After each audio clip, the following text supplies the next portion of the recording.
Урматтуу депутаттар, тарыхта мындай болгон эмес. Бүткүл дүйнө боюнча кыргыздар бүгүнкү парламентти сыйлап, легитимсиз деп жатат.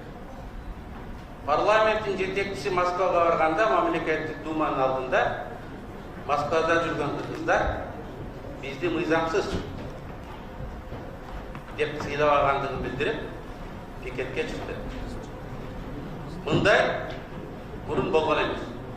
Биз өзүбүзгө так ушундай мамилени, өзүбүздүн позициябыз, өзүбүздүн кылган ишибиз менен татыктуу болобуз.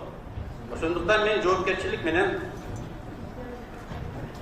кароого сунуш кылат элем. Мына биз референдумду дайындоо боюнча мыйзамды кабыл алдык. Бул мыйзам өткөн жок, мен санап турдум.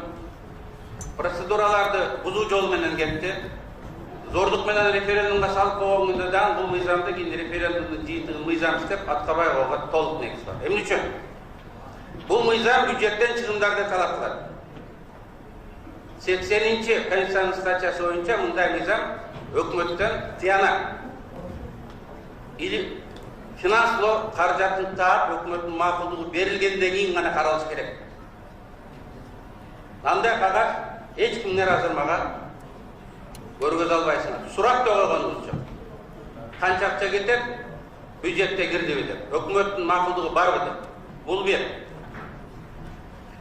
Конституцияда жазылган референдум өткөрүү тартиби жана референдумда карала турган маселелердин тизмеси, орусча перечень деп турат. Тизмеси атайын конституциялык мыйзамда аныкталышы дейт. Бүгүнкү коюп аткан маселе референдум боюнча мыйзамда перечинде жок. Жок. Мыйзам эми закондун идентификациялык белгилери мүнөздөмөсү болот. Мыйзамдын автору, законопроект, мыйзамдын автору, жогорку кеңеш келип түшкөн күнү, мыйзамдын тексти. Бул жаңы мыйзам 1 айлык коомдук талкууда турган жок. Эми мен текстин өтөйүн.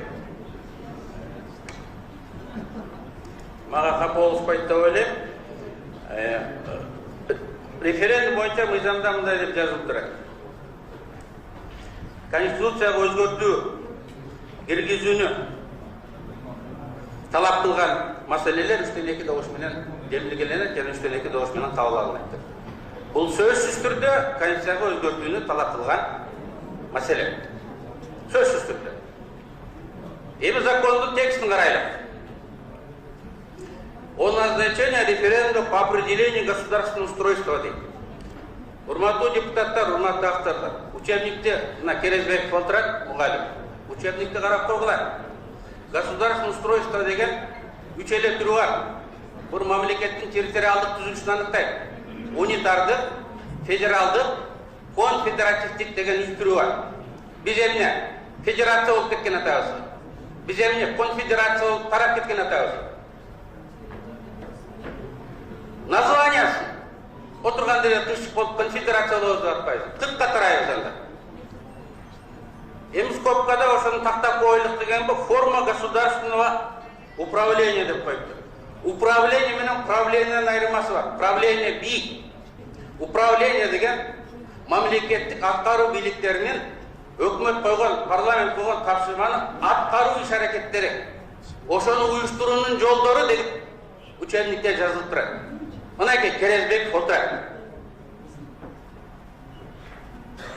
Аткаруу бийлигин уюштуруу. Кааласаңар мен ошонун түрлөрүн окуп берейин. Мен айтайын, зерттепесен кечинде интернеттен дагы таап койдум. В состав общих форм государственного управления можно включить способ внешнего выражения работы государственных органов, включая их должностных лиц. В зависимости от содержания работы, которое ведет орган государственного управления, воздействие на содержание деятельности органов, реализация задач, функций, которые выполняют субъекты государственного управления в пределах их компетенции, требования юридической регламентации, выбор форм управления зависит от специфики стоящих в селе и предопределяет самый эффективный вариант. Деп мен жаңа айтқандай, алдыға қойылған мемлекеттік программаны, саяси курсты реализация қылыш үшін атқару билігіндегі uyuşturucular көргізіп. Мынайке біз емнеге дауыс бердік. Мынайке біз емнеге дауыс бердік. Андан ары утвердить следующую формулировку вопросов, включаемый в бюллетень для голосования. Какую форму государственного управления Кыргызской Республики деп айтып отырсыз? Мынайке мен формаларын айттым. Парламентский, президентский деген форма управления жоқ екенде. Жоқ екенде. Да, так, формы могут быть правовыми, неправовыми, нормотворческими и правоприменительными. Деп тұр, аппараттың, госоргандарын нички иштері. Даже ГАИнин жолда тұрып, движение менен башкарганындагы форма управления кирет. Автомобилдик знактар дагы оңго солго деген форма управления кирет. Мына кесилер ошону аныктайбыз деп атасыздар.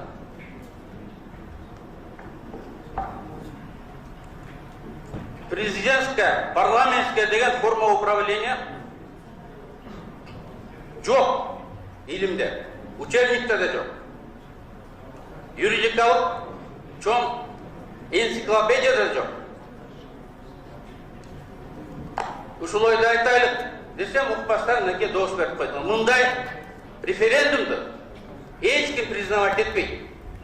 Парламентская, президентская деген бул республиканын түрлөрү. Мамлекеттик башкаруу формалар, билесиңер, монархия, республика болот. Формалар. А түрү парламенттик, президенттик деген түрлөрү болот. Ошондуктан закондо жазылган. Маселе так ачык болуш керек. Элдин башы айламагандай болуш керек деп. Башыбыз айланып калдыбы? Эмне жөнүндө референдум? Эмнени чечип атабыз? ГАИ регулировать эткен маселени чечип атабыз. Дорожный знактарды чечип атабыз. Андан ары 31 статья регламент референдум боюнча. Эгер альтернативалык, эми альтернатива болот или деген маселелер коюлуп калса, 3-чү пунктунда түгүндө баарына каршы деген вариант сөзсүз жазылыш керек деген. Карап көргүлө, баарына каршы деген. Шайлоочуга биз мүмкүндүк калтырдыкпы? Мүмкүндүк барбы? Жок, адамдардын конституциясын укугун бузуп атабыз. Демек бул конституцияга каршы келет. Конституциялык мыйзамга каршы келет. Эми мен форма силер айтып аткан боюнча, урматтуу депутаттар, кеп парламенттик республика, президенттик республикада эмес. Кеп өзүбүздө ушундай мамиле кылсак, президент болгон адамдын мыйзамда жазылган каалоолорун эмес, мыйзамда жазылбаган каалоолорун өзүбүз аттарганга шашабыз. Садыр Жапаров түрмөдө жатып бир барак кат жазган. Менин мамлекет түзүшкө болгон көз карашым деп. Ал ошол жерде жазып атат. Президент керек болсо айыл өкмөтүн дайындаш керек деп. Закондо көргөзүлбөгөнү менен ниетине жараша болот. Түшүнүгүнө жараша болот. Баарыбыз билебиз, конституция менен эмес, түшүнүк менен, ниет менен башкарылып аткан. Шопурларына чейин, телекралдерде чейин жогорку кеңешке көрсөтмө берген. Эгер ниети айыл өкмөтүн тең мен коям десе, мектептин директору менен кароочусундашылар коет. Өзү койбосо анын тууган уруктар коет. Мынакей биз кандай системаны эл айтты деп өткөргөн атабыз. Эмне үчүн экеле түрүн? Мисалы, экеле түрүн коюп атабыз. Элдин арасында 93-жылкы конституцияга келелик деген чоң кыймыл бар. 93-жылкы конституция бул аралаш система. Классикалык аралаш система. Эмне үчүн аны киргизбейбиз? Мынакей эгер элдин каалоосын айтабыз. Курултайчылар эл бийлигин орнотушубуз керек деп дагы кыймыл кылып жүрөт. Курултайды өгөй баладай болуп, кайсы жерге коерун билбей, конституциянын мурстарына жылдырып жүрөт. Курултай институт бүгүнкү конституцияга батпайт. Ал өзүнчө форма. Эгер анын этно фольклордук костюмун чечип койсок, ал кадимки эле советтик башкаруу системасы. чоң курултай народдук депутаттар келет, Верховный Советтин шайлайт, аткаруу бийлигин шайлайт, мамлекет башчысын шайлайт, жылда чыгат. Азыр Кытай Бурун советтер шайлайды. Актышкыңыздар. Бурун советтер сөзүндө болду. Мына алдымда Жулкар Болтурат 2014-жылы Совет Безопасности качканбыз. Ошондо жашыруун опростун жыйынтыгы бизге берилген, мен ошондо айткам. Түндүктө өзгөчө, түштүктөн караганда түндүктө. Кээ бир региондо 10-15, даже кээ бирлеринде 20% адамдар шариаттык башкарууну киргизиш керек деп добуш берген. Эсиңдеби Төрөгөй? Эсиңде. Эгер эл каалайт коебуз десе, эмне үчүн шариаттык башкарууну койбойбуз? Ушундай элди сыйлайт экенсиң. Эмне үчүн койбойт? Мына мен секретный данныйларды жарыялап отурам. Элге алып чыкпай турган маселелер болот. Гитлерди фюрер деген статусту 38 миллион немис өз ыктыяры менен добуш берип шайлаган. Ушундай ситуация болот, кээ бир маселелерди лучше кабинеттерде чечип, ийдеп, бир пикирге келип, анан ошону бекиткен элге алып чыгыш керек. анан элге мындай баш аягы жок. Чалды бүдү, названиясынан баштап аягына чейин там тополоп Рахмат. коюп, Вактыңыз аяктады. 30 секунд жыйынтыктар үчүн сөз бериңиздер. 30 секунд. Эми мен азыр заман ушундай, урматтуу депутаттар, мен айта турган сөзүмдү кечинде түз эфирден айтам, көрүп аласыңар. Бирок ойлонуш кылайлы. Мына мен 10 мүнөткө жетпеген сөзүмөн кандай бардак жасап койгондугубузду. Жогору жактагыларды айтпагыла. Булар мурункулардан да сабатсыздар. Аңгар көпкөтчүлөр.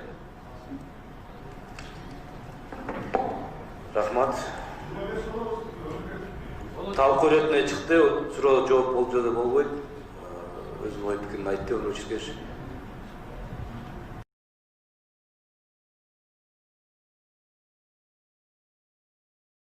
Мыйзамында жазылган. Бийлик бул эл өлкөнүн жетекчиси, өлкөнүн кожоюну пайда болгондо чечилет. Бизге ишеним пайда болгондо чечилет. Мен билип аткан чындык, мен билип аткан чындык. Азыр айтылбаса